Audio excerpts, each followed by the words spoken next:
Hey everyone, this is Sergio with the RideShare Guy. Welcome to another edition of Behind the Wheel with John, who for, I don't know, maybe 8 months was my delivery partner when I was doing Uber Eats. And he's a veteran gig worker. But what better way than him telling his story than myself? Welcome, John. Great to speak with you. Yeah, good afternoon. Thanks for having me on. Anytime. I wanted to do this for a while actually because I think it's a very relevant topic in this day and age where the gig economy is headed. So introduce us, introduce yourself to our audience, your past, before gig work, how many apps, how many trips you've done over the years, and we'll keep the rest of the story for later on. But go ahead, floor is yours. Yeah, thanks again for having me on. My name is John Mikhaelian. I'm in the same market as Sergio. We're in the suburbs of LA, I guess, in the Valley, or as we call it, the Valley. So before I got into gig work, I used to work full time in sales while going to college. After I graduated with my bachelor's degree, I worked for a couple of Fortune 500 companies, and then I wasn't too happy with them, but that's kind of a different story. But the way I found myself gig work was that I was buried in debt, especially after college. I had about $30,000 in student loans and some other debt, with dental and other stuff. But I said I don't want to live like this for the rest of my life. I was barely able to keep up with the payments, so um, after working my 9 to 5, I started, or what I tried to do first was I tried to get a second W-2 after my 9 to 5, and it was difficult because a lot of them wanted me to work from 6 p.m. or 6:30 p.m. to, I don't know, midnight, 1 a.m. And then, I had to do it all over again. I didn't have a problem with it, but they knew that I was going to overload my schedule. So, they ultimately I didn't get the job. They didn't provide the reason, but that's why I figured why. Because I was qualified for a lot of these positions, but and then someone told me about food delivery. They said, "Hey, you should give food delivery a try because it's flexible. You can work whenever you want, work as little as you want." So I gave it a shot. My very first app, I think, was late 2018. It was Uber Eats, and back then, it was the same interface as RideShare. So it would just say like, "Oh, 5 minutes away, 4 minutes away." You never knew what restaurant you were going to. You didn't know where the drop off was. It was pretty much you're hoping for the best at that point, and it didn't even show if the customer had tipped or not. So a lot of those deliveries I would do it, and then I'd be lucky if half the customers tipped. A lot of them were just base pay. I was driving, from like Northridge to all the way down to like Studio City, which isn't too far, but like sometimes I would end up like near UCLA, which is Westwood. So those were some pretty long deliveries, and then I found out about Doordash because they were showing you the pay, they were showing you the destination. So I thought it was very refreshing. So I gave it a shot, and DoorDash became my main app ever since then for about 4 years. But yeah, I basically worked 9 to 5, and then I did deliveries until 10 or 11. I did the fast food, and back then you had to order the fast food with the red card. So yeah, you got paid $14, $15 just to deliver McDonald's. It was awesome. Yeah. But So yeah, so you've seen the good, the bad, and the ugly with all these apps, right? So yep. DoorDash became your go-to app, and then Uber Eats backup. Did you also do Grubhub? I did. Grubhub came a little bit later on, so there was a point in time where I was doing mainly DoorDash and Grubhub because they just worked well together. Yeah. So then the pandemic hits, right? Hmm. And then, everything blows up as far as deliveries are concerned. And, you're doing great, right? Obviously, because people are stuck at home. There is not much they can do other than put the tips on and hope that their stuff arrives, right? And give us a little bit, a minute or so about how that was for you for a couple of years.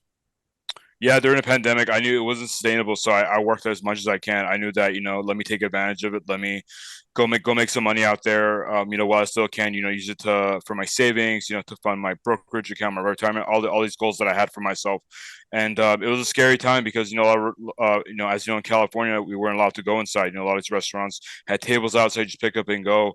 And there was a point in time where I did catch COVID, but I quarantined and all that good stuff, so I was fine. But you never knew, what was going to happen. But with these apps, people, like you said, they were just tipping and, just hoping that, people deliver their food. food. And I think that's when I noticed, these apps grow, because when I first started doing them, people were like, yeah, bachelor's degree, why are you delivering food? You can't you do something better? And then during the pandemic, it became a cool thing to do because more and more people were doing it. So, yeah, during the pandemic, it was a great time to make money. But now that things are coming back to normal, things are a lot different. Yeah. Well, you said, you were in debt and you quit your W-2s, you went into gig work, and obviously the pandemic probably helped you as far as your income is concerned because, during that period, I'm pretty sure a lot of the gig workers made a lot more than their regular W-2s would have paid them, right? So how did you work with the apps, and also, did you accomplish any of the goals like paying down your debt with these gig apps? Because for myself, the gig economy is not bad, but there are certain things to be fixed. However, knowing you for the last couple of years and speaking to a lot of drivers, the trend is not the driver's friend. That's what I'm seeing here, right? And with everything that these gig apps are doing in their rush to profitability, they're squeezing the driver as much as they can, and obviously they're charging the consumer as much as they can. So that's the only way they're going to be profitable, if ever. But so did you accomplish any of those goals? Did you pay down your debt? And did you do anything else? Like you said, you started investing in a brokerage account. So tell me a couple of minutes about that. Yeah, definitely. So I was able to become debt free during that time, with the exception of my car. But yeah, I was able to pay everything else down. I had almost near six figure debt, so I paid down a lot of debt. And then also, I was able to fund my retirement, my Roth IRA. I was able to max it out for the first couple of years, and then put whatever was left in a little bit of emergency fund, and then a little bit of a investment brokerage account, so I can grow that money. So I kind of like spread it around, and made it work to the best of my ability. But yeah, the one of the things that I noticed about the pandemic is that people are, whatever it takes, regardless of whatever the title is or the reputation is. When ish hits the fan, Yeah. people are going to go out there and deliver food. Whether people make fun of them or not. And the cool thing about the pandemic was that, whether you were C-suite CEO or entry level receptionist, rep, whatever, you were out there doing the same type of work and just trying to make money and just trying to stay financially afloat. And I thought that was kind of cool. Yeah. So fast forward to 2021, or late 2021, and pandemic is kind of, subsiding or ending. What did you see? Did you see a drastic difference in demand?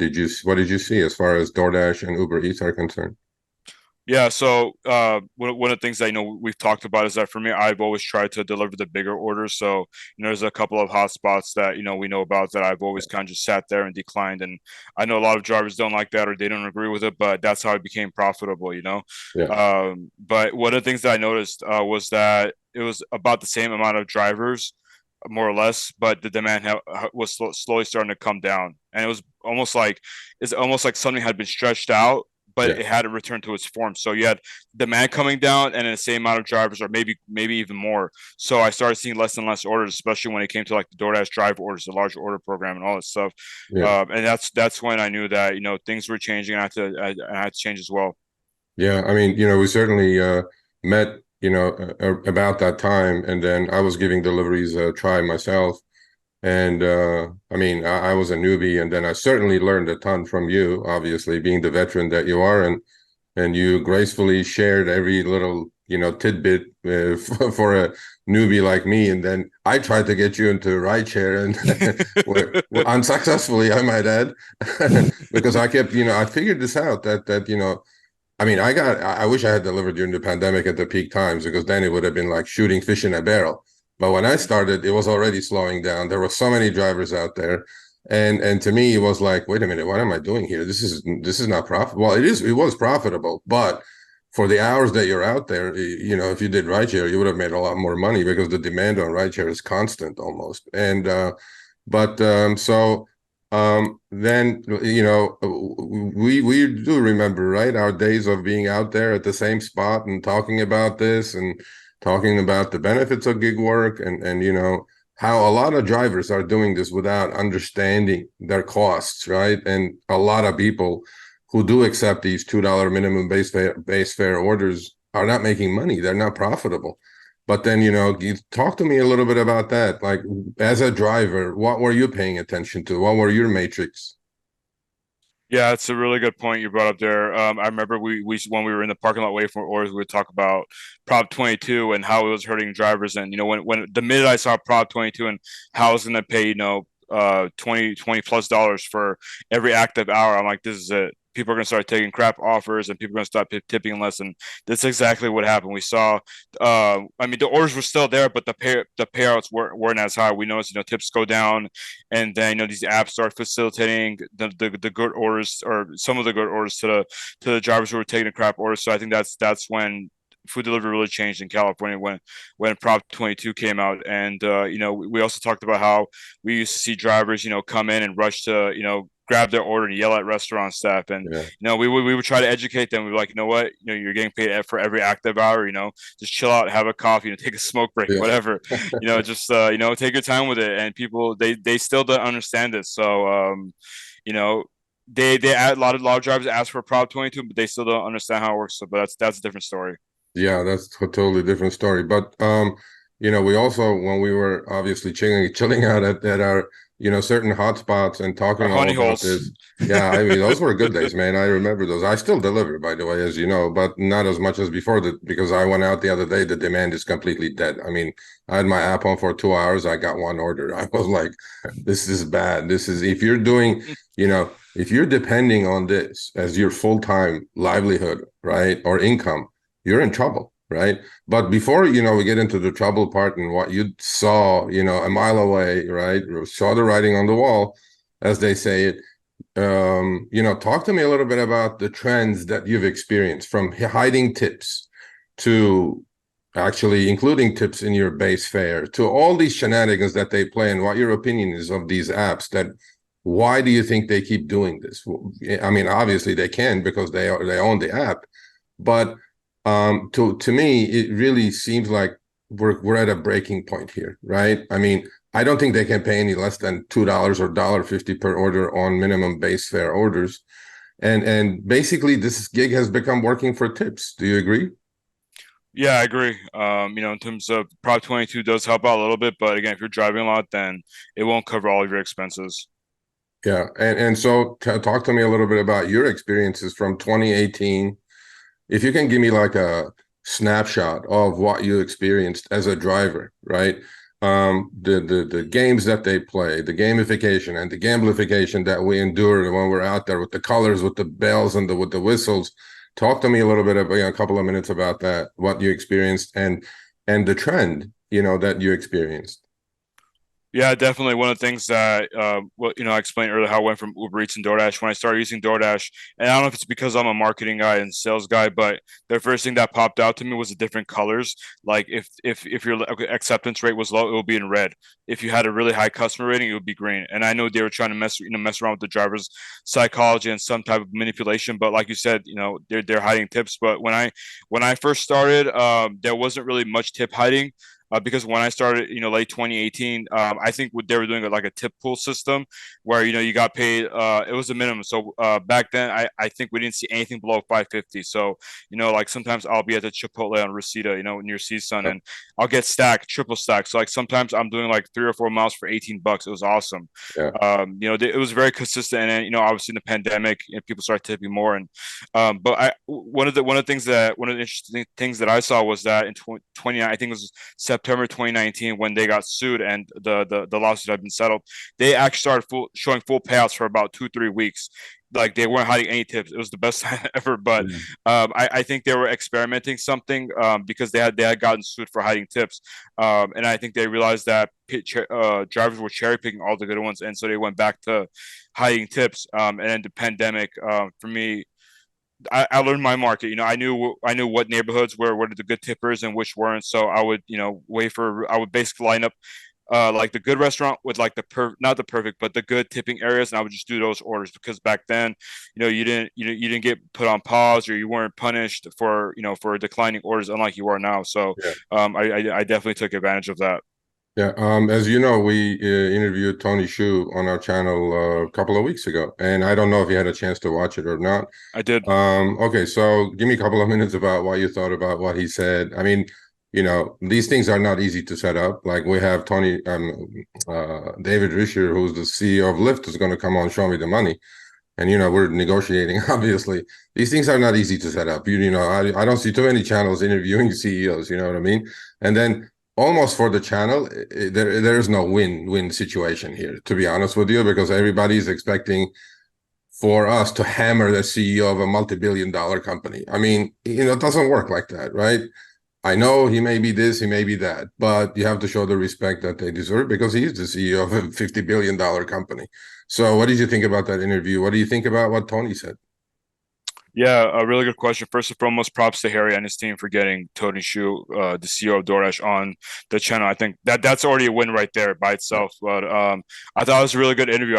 There were some things obviously I didn't like as a driver because I'm biased. I used to be a driver, so I wanted to hear more from Tony. But one of the things I liked about Harry's question is that if Tony was vague, which he's supposed to be because he's the CEO of DoorDash, he followed up on it. He kind of didn't let he didn't let the question go, or he didn't move on to the next question. So I thought it was a really good balance of asking some hard hitting questions while still keeping it respectable and keeping open minded conversation. But Tony does what every other CEO does, which is very vague. And he has shareholders to please, he has customers to please, he has drivers to please. So he has to basically play his balancing act. And I thought he gave the most truthful answers that we can possibly get. We're not going to hear what we want, but I thought it was a really good kind of like a scope or a peek into where DoorDash is right now, where it's going to go, where they're just going to keep. They want more and more delivers, whether the customer tips or not.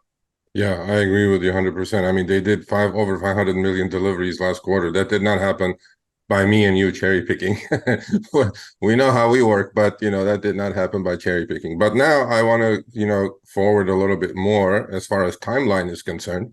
And now, let's say we are let's say late Time traveling. 2022. Late 2022. And then to his, foresight and his wisdom, right?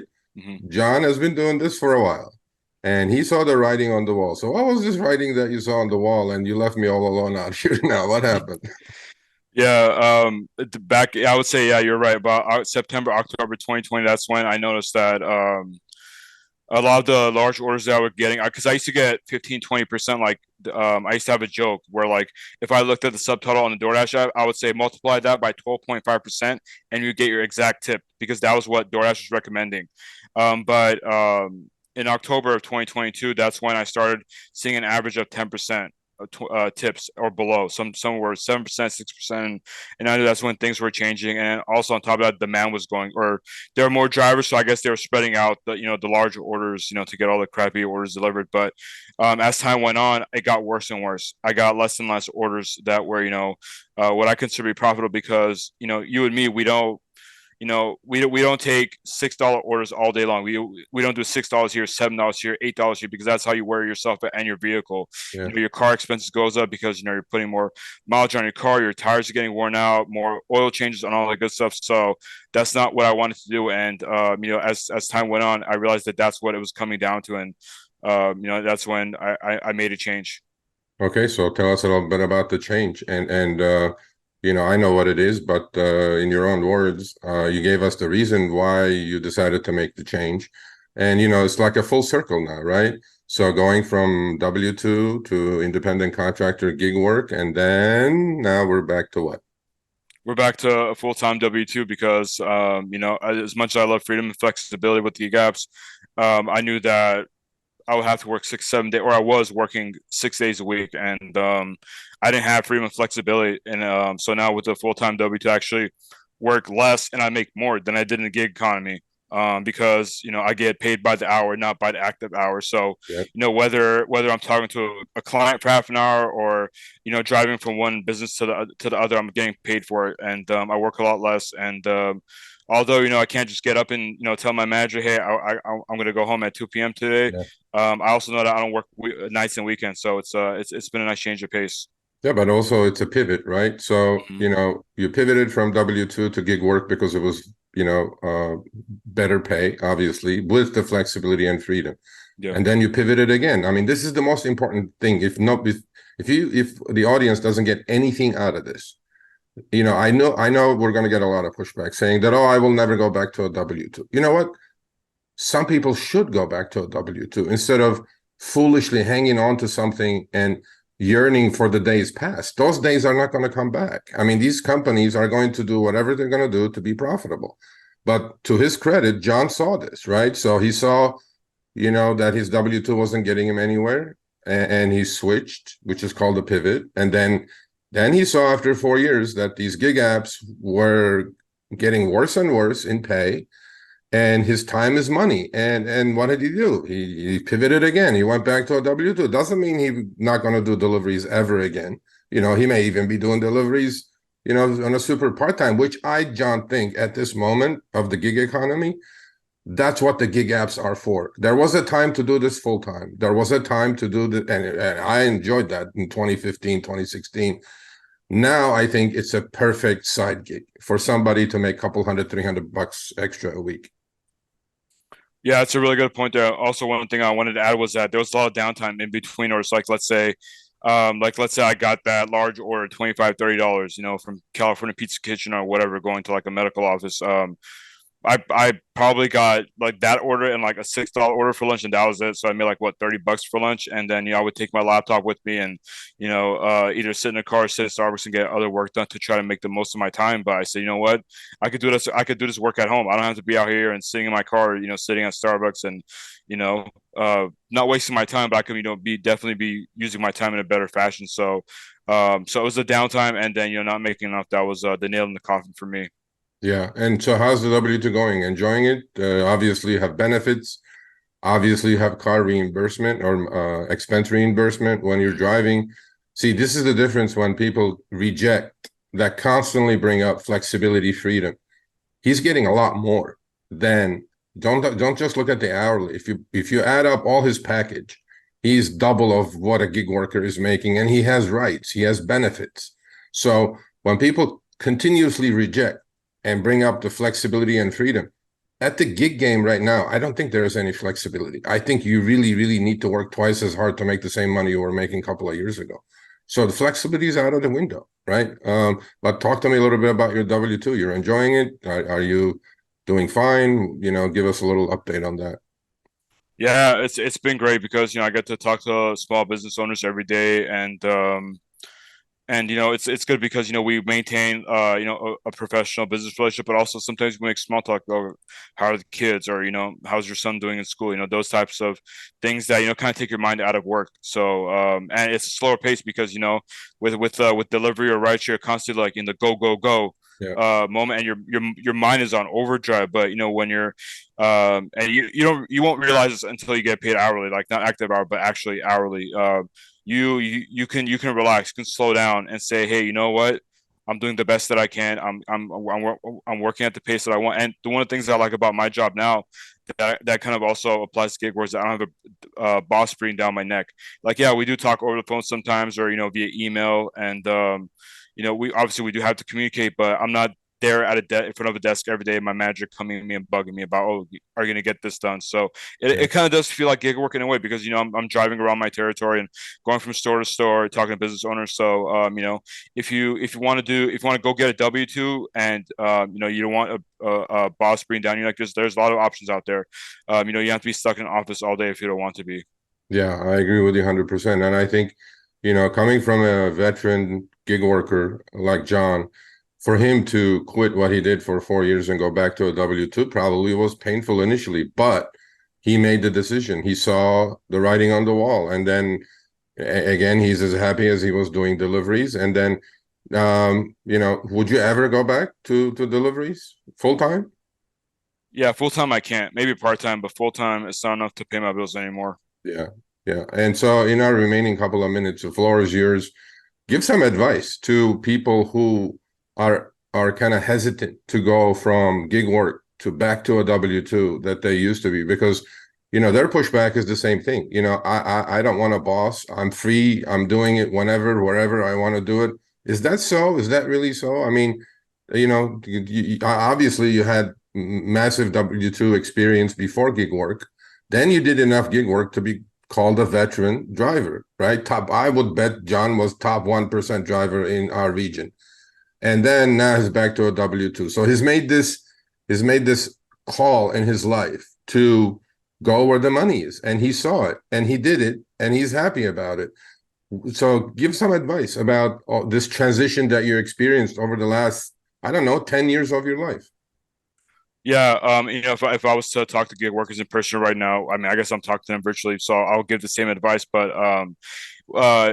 back to October 2022 when I saw the orders go, the demand go down, and the tips go down, I knew what the DoorDash awards and stuff like that. I knew it was coming. I don't know if it's because I've been in sales my whole life and I know how corporate companies work, but I knew that they're going to start tying the good orders to the bad orders, and that's why I got out early. And I'm just going to be 100% with you guys. For me, like driving for 4 years, my left arm, I do have some pain in my left arm, so it does catch up to you. Basically, it's me driving and then, tapping my phone with my other hand, accepting orders and stacking orders. And I can say this now because I don't work full time anymore in the gig apps anymore, but I stack orders across apps, and that was because I knew my area. I knew it down to intersection if there was apartments there or not. So I was able to stack orders across platforms. So I was making really good money. But after they started, tying your acceptance rate to the good to the good offers, I'm like, or to the bad and good offers. But I'm like, you know what, I got to get out because car expenses catch up to you. Physical pain, like my left arm, catches up to you. What was it last week? I had to do transmission fluid. That was $500. I had to get my front and rear brakes replaced. That was another $500. A new battery, $1,300. So I basically spent about $1,500 last week on my car for service. And mind you, my car is only a few years old. So if you have an older car and you're taking $6-7 orders, you're not going to win the long battle. You may be staying afloat right now, but when you get a hit with a really big expense, then you with the way the payment or the way these apps are paying you now, you're not gonna be able to cover it. It's just difficult to stay financially afloat and also put money on the side. You would have been able to do it before, but not anymore. So even if you don't want to go back to W-2, I would consider doing a gig work part time and using the rest of the time to start your own business. Like for me, I've talked to Sergio about this. I do have a couple of books that I market from time to time, and then I also have coaching businesses. So I do a lot of stuff on the side, and if I ever get off my if I ever get laid off from my W-2, I have other options, and so I encourage you to explore other options as well. Yeah. So, my hat's off to you for making that decision. I know it was a difficult one. I know we talked about it quite a bit. But for as far as I'm concerned, I think you did 100% the correct thing. You saw what's Thank you. happening and then you pivoted. And, I thank you for your time. I appreciate it. I hope people do understand that going back from gig work to W-2 is not all that bad, right? These gig companies, gig apps are always going to be there. I mean, even if you miss it really, because I think people get addicted to the rush, to the adrenaline rush, to endorphins, when they get a good order. But think about it. Think about what he said about your expenses. Think about car breakdowns. Think about not saving money for a lot of people and spending it. So, thank you, John. Much appreciated, man. And then obviously I will keep in touch with you. So with all that said, this is John, my ex-delivery partner, and but I think he went to bigger and better things. And thank you again, man. Thanks for having me on.